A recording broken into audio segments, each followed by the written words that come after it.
Ayan, no? New York fries, Wendy's, saka DQ. Ayan. Try nyo ito, hindi nyo pa na-try ito. Util. Dito lang to sa Canada. Sa Pilipinas. Sa vlog na ito, sinubukan namin ang iba't ibang putin dito sa Canada. Ayon sa Google AI, ang putin daw ay nag-originate sa rural Quebec noong late 1950s. Pero accurate ba ito? Hindi ko alam, kaya paala na kayo dyan. Kidding aside, ang putin ay isa sa pinaka-iconic na Canadian comfort food. Crispy fries, split cheese curds, at mainit na gravy. Pero ang tanong, alin ang legit, alin ang overrated, at alin ang babalikan naming ulit? Kung foodie ka, bagong salta sa Canada, or curious ka lang sa Canadian culture, this vlog is for you. So, tara na, kain na tayo. Let's go! Okay, here we go! Okay, ang misyon namin ngayon ay bumili ng putin sa Wendy's kasi yung hindi pa namin natitikman ng putin. So yan lang talaga ang pinunta ni Kuya Ezra dito para tikman ang lahat ng putin dito kasi yan ang specialty na nag-originate dito sa Canada. So far, ano ang pinakamasarap na putin para sa'yo, Kuya Ezra? Top 3.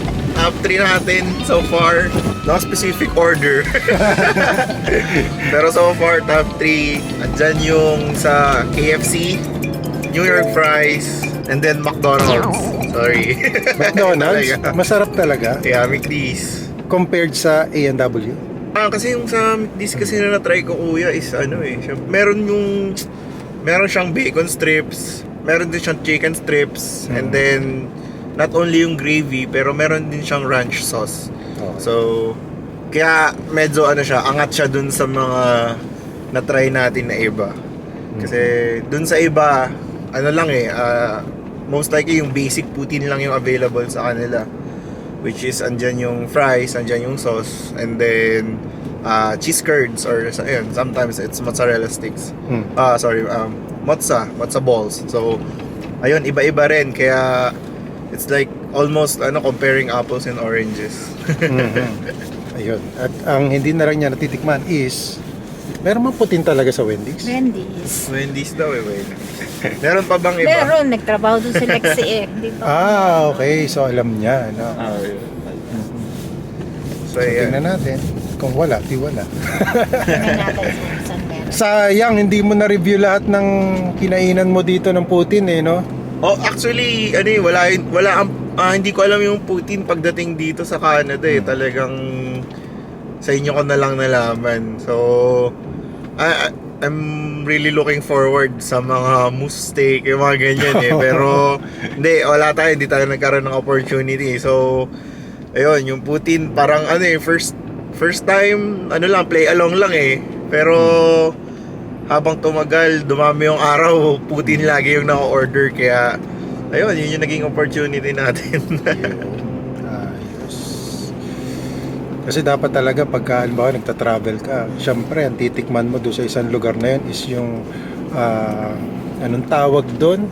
Local delicacies. Yes. Yeah. So, yun yung goal ko personally for yun sa mga trips namin ng family. So,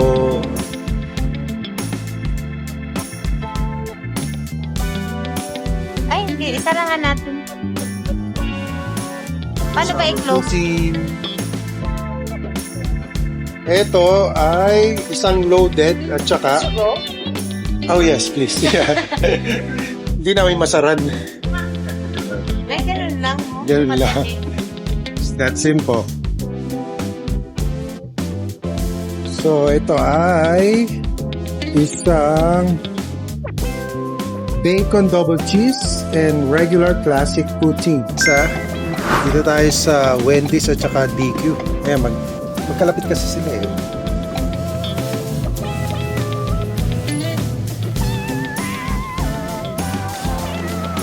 Tingnan muna natin. To Big Slime Dairy Queen. Download the mobile app today to redeem some awesome deals. Hi there, what can I have for you? Hi there. Can we get just one poutine? One regular poutine, yep. Do you have any other flavors or choices for your poutine? We just have our regular and large sizes, but it's just Ah. one type. Okay, just one type, eh? Yeah. Son, regular. Just regular, please. Okay, anything else? That's it. $6.39, please. Awesome, thank you. Just one type of poutine. So, regular poutine lang yun. Ibig sabihin. Magkakatalo na lang yan doon sa gravy. Tsaka sa French fries yun. Oh, tsaka sa fries. Ayan. Ano? Yes. There we go. Just one moment, please. Thank Okay. you.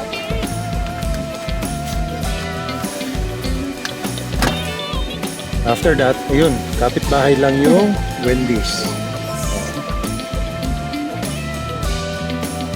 At least meron kaming tatlong klaseng poutine. Mas mo mga pwede na Ano? ice cream. Popcup. Wala na, wala na. Kasi yung breakfast na nakasama. Yun lang. Baka kainin ng tao. That's true.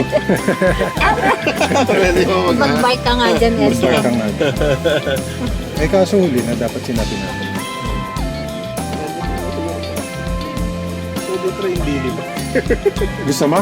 Oo. Try natin. Baka iba. Can we add, Ang alin? sorry, can we add some dili bar? Sorry? Dili bar? Yeah. Saan lang ba yun? Chocolate lang yun. eh. Oo, kuya. Kayo ba? Ano kayo? Hindi na. Ikaw na lang. Try mo. That's just 356. Okay. Awesome. Thank you. Taas mo na. There you go. Kayo ano? It'll just be a moment still, though. Can we have a pop cup for the dog? Oh, sorry? Pop cup? Do you have Is pop the cup? dog in the car? No. Sorry? He's not. He's not here. Unfortunately, he does just have to be in the car. I'm so Oh, okay. sorry. Yeah, no worries. It'll just be a moment, though. Yeah, thank you. Sayang, hindi nag-bark siya. Sa akin, nakakalimutan. Nakalimutan ni Ezra mag-bark. Okay, so wala tayong magagawa. Rules are rules. Bawal pagka hindi mo kasama ang aso. Not unless may mag-bark sa inyong sasakyan. So, ayun. Practice. Practice. Palit! Palitan din. Ganun lang yun. Dili bar. Okay, you too. Thank you. Thank you. Ayun. Dili bar. Itatry na ni Kuya Ezra ang dili bar. Ngayon na! Okay. Try natin. Chocolate Dili Bar.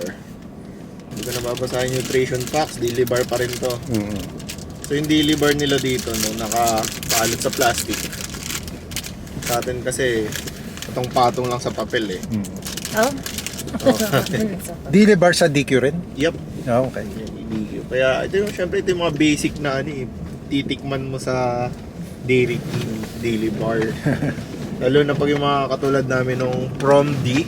Promdi is a Filipino slang referring to people from the provinces or rural areas. Same lang. Almost the same. Pero parang mas mas okay yung ice cream niya. Okay. Hindi ganun siya katamis. Talaga legit. Tapos okay din yung yun lang, medyo manipis ata yung chocolate coat, pero depende nga rin siguro sa lugar. Ayos naman. Tulog. Nandito na tayo sa Wendy's. Ayan. Another poutine. Buti. Yari tayo kay Tita Helen. Pag uwi natin, puro patatas. Puro yung dala patatas natin sa bahay. Wala tayong ibang kakainin. Parang iba to, bacon poutine. Para Alright. sa akin. Okay, can we have one bacon poutine? And bacon poutine? Yeah. Oh, cheeseburger. just one sec. And yeah, one. How many? Cheeseburger. Cheesy cheddar burger. Ay, cheese. A bacon poutine and a cheesy cheddar? Yeah, that's everything. Last one, please. Yeah, thank you. Nag-cheesy cheese ka ba? Cheesy cheese. Hindi. Ay, hindi. Hindi na. Hmm. Ikaw lang. Bacon poutine and chili Cheesy cheddar burger. Ayun. chili pa ang sinabi niya. Na-starstruck siya sa akin. Kaya, Sabi yung vlogger yun ah. oo. Puro patatas na nga tayo. Nahipit pa siya. Ano, Kuya Ezra, anong umpisa mo dito? Sige, ano na ba to? Dito na, malapit. So, DQ. Subukan DQ. natin to. Ayan, DQ muna tayo. Relax lang. Actually, hindi ko mako-compare yung fries nito kasi walang fries ang DQ sa Pilipinas. Pakain na. Halika kayo. Wow. I-try nyo to, hindi nyo yung pan-na-try to. Putin. Dito lang to sa Canada.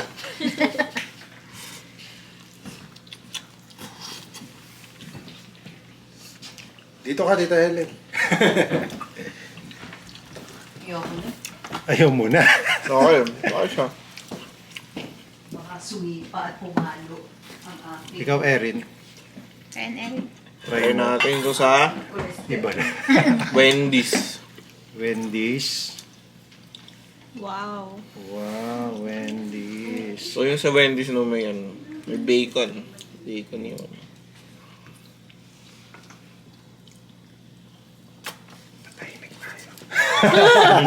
Tahimik eh. Tahimik kumain na. Naging ASMR pala. Nga. Nagulat talaga ako may grill yung Dairy Queen dito. Dito sa Canada. Yeah, right? Ba't sa Pilipinas wala? Ice cream lang. Ice cream lang. Ah, Talaga. ang DQ nila ice cream lang. Ano naman sabi mo? Kuya Ezra sa ano? Wendy's. Yung fries, almost the same sa Pilipinas. So,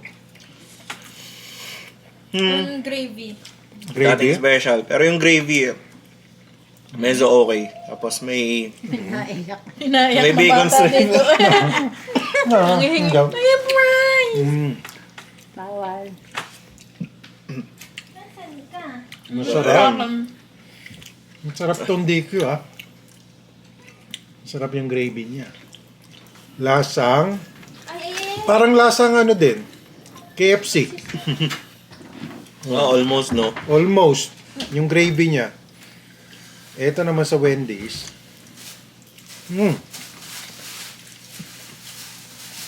Anong lasa? Iba ang lasa ng Ang gravy dito. Yeah. Ano, parang medyo maalat ito eh. Oo, maalat yung sa Wendy's. Ito Wendy's. Kakaiba.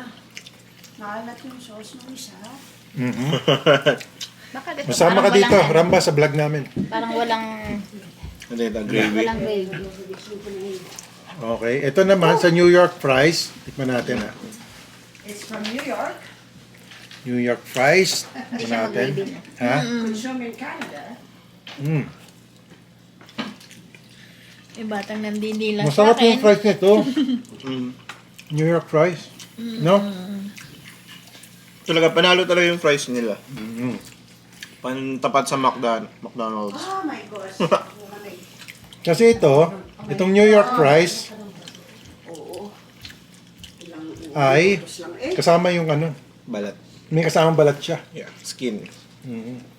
Kasama yung skin niya. Ako yan nung Nilagay. Ah. May balat pala to. May balat. Akala ko yung bulok lang. Actually, yung sa Wendy's meron din. Pero yun nga, medyo maalat yung ano nila. Okay, man. Matikman nga yung New York fries at saka yung ano ng Wendy's at matingnan natin kung alin ang mas Ito Rambo masarap. yun. Ito.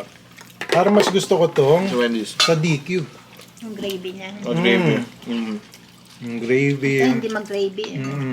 Ay, parang Yung fries even. Masarap. Bango na. Uy! Ikaw. Ay. Kaya, lang. Joke lang. ito medyo maalat eh. Maalat. Oo, maalat. Itong sa DQ. Sa Itong sa Trip mo Wendy's. talaga, Kuya Chris, yung parang mga simple lang, no? Sarap tong ano. Gusto ko ito. Simple pero flavorful. Hindi tulad nung may iba pang mga coffee. Oo. Actually, ito na yung available lang sa kanila. May classic, yung Wendy's. So, I bet the difference lang is wala siyang bacon strips. Oo. Yun nga.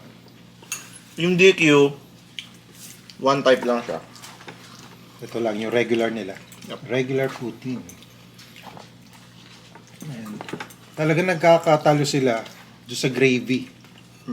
Sa gravy, fries. Sa fries, yeah. Yun. Kasi bacon almost, pare-pareho lang. Pare-parehas lang. Pare-parehas lang yung bacon. There's nothing special sa mga bacon nila. Pero yung ratio, dun sila difference. Ayun. Tsaka yung timpla talaga ng gravy, quality ng fries. Yeah. Yep. Ayos. Ito. Ito naman, parang may kasama pa siyang cheese na iba. No? Double. So, balance yung sa sa New York fries eh. Meron pa siyang spring onions, ganyan. Adds flavor. Yep. Masarap. So, ang masabi mo Kuya Ezra sa iyong poutine adventures dito sa Canada? So, ayun. Unexpectedly, no? Unexpected. Pero, nadagdagan yung natin, competitors. Pero, pareho pa rin yung top 3 ko. Para sa akin, top 3 ko pa rin is McD's. Yes, McD's. McDonald's. Yes, Oo, McDonald's. Masarap pa lang. Tsaka yan, syempre New York fries. Ano ba isa nating top 3? Costco. KFC, yeah. KFC. Pumasok ang KFC. Kasi kung for the New York fries, well-rounded siya eh. Yung components niya okay, balance, ganyan. Kaya nagustuhan ko yung McD's kasi yung fries niya, syempre alam natin yung lahat ng fries ng McDonald's talagang champion yan. Talaga yan, specially prepared nila at saka iba yung approach nila dun sa French fries. Tapos yung gravy nila, okay lang, ganun. Pero yun nga, ang na-order kasi natin doon sa McD's is yung meron siyang chicken strips, bacon strips at talagang siya, something special na although yun, McDonald's lang siya pero ayun, panalo pa din. Akala ko ito yung palay balat pala. Kahit nga walang yung McD's, yung fries nila, kahit walang gravy. Mas prefer ko pa na walang gravy. Yeah. And then, yun Hindi sa nyo nakikita KFC. may nagsasalita dito sa tabi. Meron tayo, lima kami dito sa kami table. dito sa table. Saka McD. Ay! At saka may kasama May tayong pet. Anim kami. May kasamang pet. Yung nakikisali. Tapos, Yan. yung sa KFC, kasi, panalo pa rin yung gravy dito. Kung naaalala nyo yung mga kabatch ko dyan, yung pinangsasabaw natin sa kanin, ganun pa rin yung gravy nila dito. Naalala niyo yung unlimited gravy? Yes. So, yun, hindi watered down pa yung gravy nila dito. Sasabaw sa kanin. Yan yung nakalagay sa thermos no? Tapos, yung buong thermos na yun, ilalagay mo sa Doon sa plato mo. plato mo. Oo. Inuubos. Sabaw. Ubus talagang gano'n, sabaw kung sabaw no? May Yep. nanghihingi. May nanghihingi. Kayo kuya, ano ba ang sa tingin nyo? May mga nagbago ba dun sa mga poutine natin na try? Or ikaw, may top 3 ka ba? Ikaw Top ba? 3 ko, eto kasi, itong New York fries, kasi meron siya mga variants di ba? Pwede ka nang katulad nito, parang bacon overload to After namin masubukan ang putin ng New York fries, Wendy's at Dairy Queen, ito ang masasabi namin. Lahat sila may kanya-kanyang laban. Pero kung tatanungin nyo kami kung alin ang aming babalikan anytime, walang paligoy-ligoy. New York fries pa rin ang go-to namin. Mas consistent ang fries, legit yung cheese curds at swak na swak yung gravy. Simple pero solid. Wendy's, okay siya kung fast at convenient ang usapan. DQ, pwede na, lalo na kung may kasabay na blizzard. At syempre, taste is subjective. Baka sa inyo, iba ang panalo. Kaya comment down below, alin ang paborito niyong putin? Kung nagustuhan niyo ang vlog na ito, don't forget to like, share at mag-subscribe. At kita-kits ulit sa next food trip.